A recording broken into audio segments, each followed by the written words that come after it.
मित्रों नमस्कार, सभी को राम राम। कल हरियाणा में आम चुनाव को लेकर मतदान का दिन था।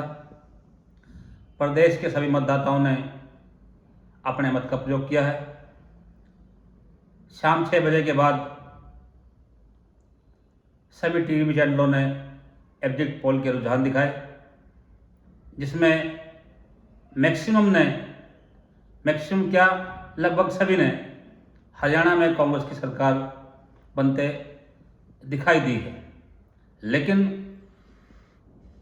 परिस्थितियां इसके उलट रही हैं। हरियाणा में पूरे प्रदेश भर में जो है चुनाव अभियान शुरू हुआ। चुनाव अभियान के बीच में ही जो टीवी चैनल वाले जिस दलित समाज की बात कर रहे हैं, वो ये बता रहे हैं कि दलित समाज का सारा वोट कांग्रेस को चला गया है। मुझे लगता है ये बड़े मीडिया हाउस, यूट्यूब चैनल वाले, इनको दलित समाज की पृष्ठभूमि का ज्ञान नहीं है। इनको ये मालूम होना चाहिए कि दलित समाज अब दो हिस्सों में बढ़ चुका है। एक वो दलित समाज जो लंबे समय से आरक्षण में बंटवारे की लड़ाई लड़ता रहा, जिसको लेकर पिछली मनोहर लाल सरकार ने 2020 में शिक्षा में 10% आरक्षण दिया, जिनकी आबादी 14% से ज़्यादा है। जो मीडिया हाउस ये दिखा रहा है कि दलित समाज का वोट चला गया, आपकी जानकारी के लिए मैं बताना चाहता हूँ, हरियाणा में 22.5% शेड्यूल्ड कास्ट का वोट है, जो 1 अगस्त को सुप्रीम कोर्ट के आए निर्णय के मुताबिक दो हिस्सों में बंट गया है।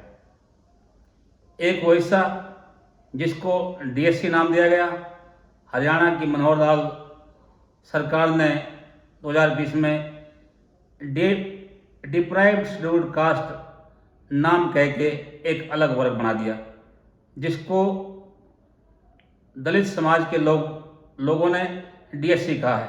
डीएससी में वाल्मीकि, दाणक, सांसी, खटीक, बाजीगर, अन्य छोटी छोटी जातियां आती हैं, जिनको आज तक ना पॉलिटिकल लेवल पर, ना किसी एजुकेशन के लेवल पर, ना कहीं हिस्सेदारी मिली है।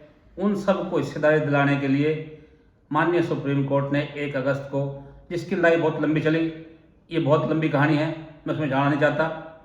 1 अगस्त के बाद पूरे हरियाणा प्रदेश में बहुत बड़ा अभियान चला है और भाजपा को छोड़कर किसी दल ने भी सुप्रीम कोर्ट के निर्णय को लागू करने की बात नहीं कही है।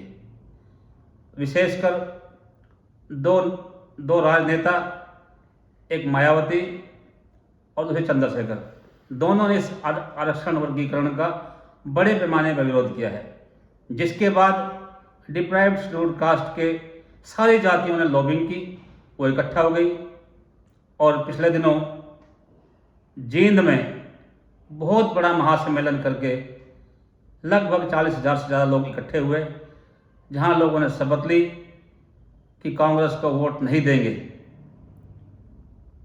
उसके बाद पूरे हरियाणा भर में चुनाव अभियान तो चल ही रहा था। उस अभियान के चलते 14% जो वोट बैंक है, वो केवल और केवल भाजपा की झोली में गया है। ये जो तत्कालीन जो बड़े बड़े मीडिया हाउस हैं, जो टीवी चैनल वाले, जो यूट्यूब चैनल वाले जो हैं, जो एक दूसरे की नकल मार के ये दिखा रहे हैं कि हरियाणा में कांग्रेस की सरकार बन रही है, मैं आपको बता रहा हूं कि 8 तारीख को जब काउंटिंग होगी, परिणाम सामने आएंगे, तो लगेगा इन लोगों ने कहीं ना कहीं बार्गेनिंग की थी। बार्गेनिंग के हिसाब से ये लोग एग्जिट पोल दिखा रहे थे। सही परिणाम 8 तारीख को जब पता लगेगा तो भाजपा की तरफ रुझान बढ़ते दिखाई देंगे, क्योंकि ये जो डिप्राइव्ड शेड्यूल्ड कास्ट है, इस तरफ किसी चैनल का ध्यान नहीं गया है। ये एक बहुत बड़ा तबका है, 14% टोटल आबादी का ये डिप्राइव्ड शेड्यूल्ड कास्ट का वोट, जिन्होंने बड़े पैमाने पर पूरे हरियाणा भर में अभियान चला, अब भी चल रहा है, जिसके लिए केवल भाजपा ने बोला है कि सुप्रीम कोर्ट का निर्णय भाजपा की सरकार बनने के बाद लागू करेंगे, तो पूरे प्रदेश भर में डिप्राइव्ड शेड्यूल्ड कास्ट का वोट भाजपा की झोले में गया। जैसे ही परिणाम शाम को लोगों ने टीवी चैनलों ने दिखाया तो मुझे रात को 1 बजे तक प्रदेश के अलग अलग कोने से लोगों के फ़ोन आते रहे कि भाई साहब ये तो क्या हो गया है। मैंने कहा घबराने की ज़रूरत नहीं है। जिस ये शेड्यूल कास्ट को हम पूरे शेड्यूल कास्ट को कांग्रेस में काउंट कर रहे हैं, मैं इन मीडिया चैनलों को बताना चाहता हूँ कि मीडिया चैनल वालों कान खोल के सुनो। ये जो 8.5% चमार का वोट है ये अकेले कांग्रेस में नहीं गया है। ये कांग्रेस के अलावा हरियाणा में जो गठबंधन जो 2 बने, एक में बसपा और इनेलो का था, वहाँ भी गया है। दूसरा गठबंधन जजपा और असपा का था, चंद्रशेखर की पार्टी का, ये वहाँ भी गया है। ये 8.5% चमार का वोट 3 जगह बटा है। तो मुझे लगता नहीं है ये इतने बड़े वोट पर जो आप बार बार ये दिखा रहे हो कांग्रेस की सरकार बनेगी, जबकि 14% का वोट जो डिप्राइव्ड शेड्यूल कास्ट का वोट है वो केवल और केवल भाजपा की झोली में गया है। पूरे चुनाव अभियान में मेरे कई साथियों ने और हरियाणा सरकार में मंत्री रहे विशंबर वाल्मीकि जी, डॉक्टर जोगेंद्र वाल्मीकि जी, कई अन्य जो डीएससी समाज के लड़ रहे योद्धाओं ने पूरे प्रदेश में घूमकर इस वर्ग को भाजपा में लाने का प्रयास किया और ये डिप्राइव्ड शेड्यूल कास्ट का वोट भाजपा को डला है और परिणाम बिल्कुल चौंकाने वाले आने वाले हैं। मैं आपको बता रहा हूँ परिणाम 8 तारीख को क्या आएंगे, जिसको देखकर ये मीडिया हाउस वाले भी सोचने मजबूर होंगे। किसी भी कीमत पर भाजपा पीछे रहने वाली नहीं है। भाजपा को कम से कम 40 और अधिक से अधिक 44 सीटें मिलेंगी। ये 44 के अलावा भी बढ़ भी सकती हैं। कांग्रेस 31 से 34 के बीच में रहेगी, इनेलो 2 और 4 के बीच में रहेगी।